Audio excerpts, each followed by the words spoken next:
Hey everybody, this is going to be a viewer requested video. It's actually going to be a review. I have been meaning to get around to this review for some time now, and I just haven't. So before we start on the review, it's of the Skyline, of course, as you can tell by the title. This is not just a regular 1660, this is a different color combination, but overall the same build and same knife. I've had a Skyline before, but I traded it off just because I didn't care that much, but I really like this color combination. So let's just jump right into it. This is the Kershaw 1660 Skyline, but this is the black DLC bladed and the tan G10. I just really like this color combo. I just think it looks really nice. But nonetheless, I'll start in the review. So I'm just going to start off with the ergonomics of this knife just because they're great. The deep finger choil really allows you to get a nice grip. And that pocket clip doesn't get in the way too much. But there is a hot spot right about there.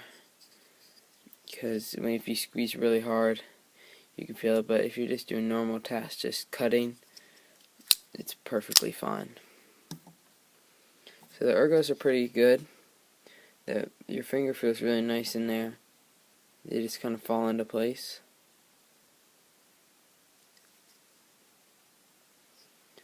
Let's just go on to the blade.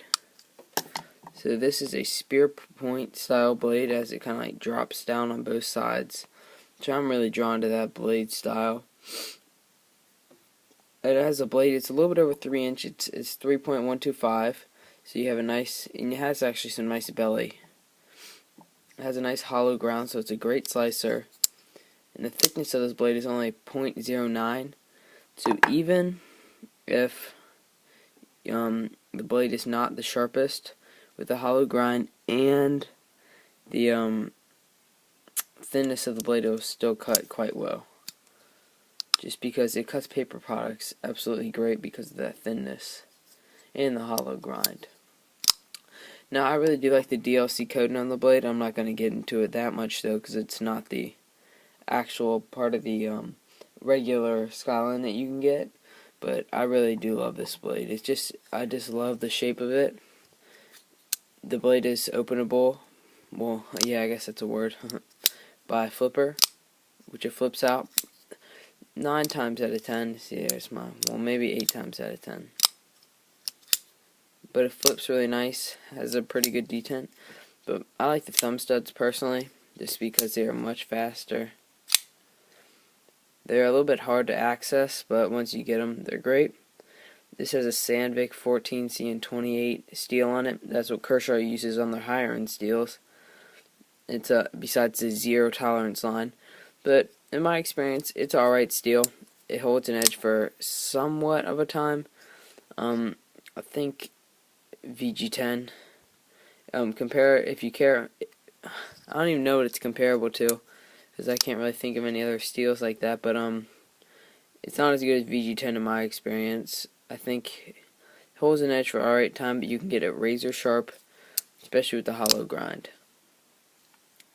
Now, this knife is made in the USA, just letting you know on that. And it comes razor sharp, as most Kershaws do. Almost all of them I've had just come absolutely razor sharp. Just overall a very nice sleek design. But with that, we'll go into the handle. As you can see, it is a liner lock, meaning that there's a steel liner. On this knife, there's only a steel liner on one side, which would be my left, or now my right. But this lockup is amazing. It's actually right at 25%. See if I can get a better shot at that. Right at 25%, which it's probably the best place for the lockup to be in my opinion. I like pretty early lockup. It has brown G10. They usually come in the black G10. And I like it how it's only G10 on one side. It really gives this knife a lighter feel.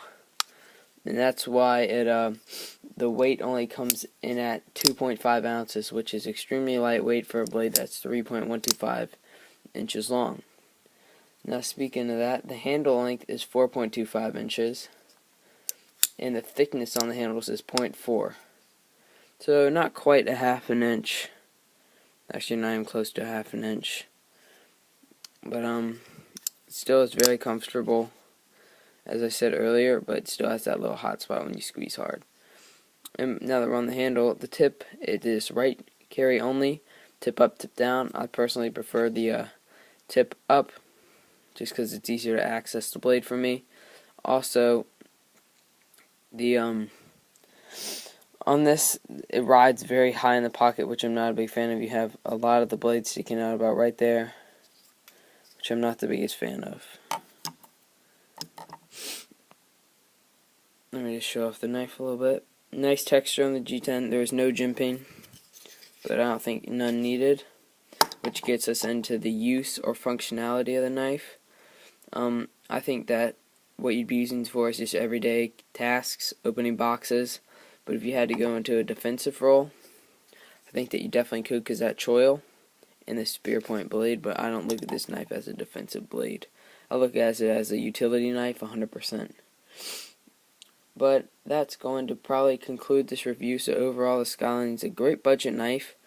I think it's rolling in. You can get them for under $40, I believe. And for that price, I don't think that you can, honest to God, beat it. So that has been my review of the Kershaw 1670 Skyline. Thanks for watching. Please comment, rate, subscribe, and take care.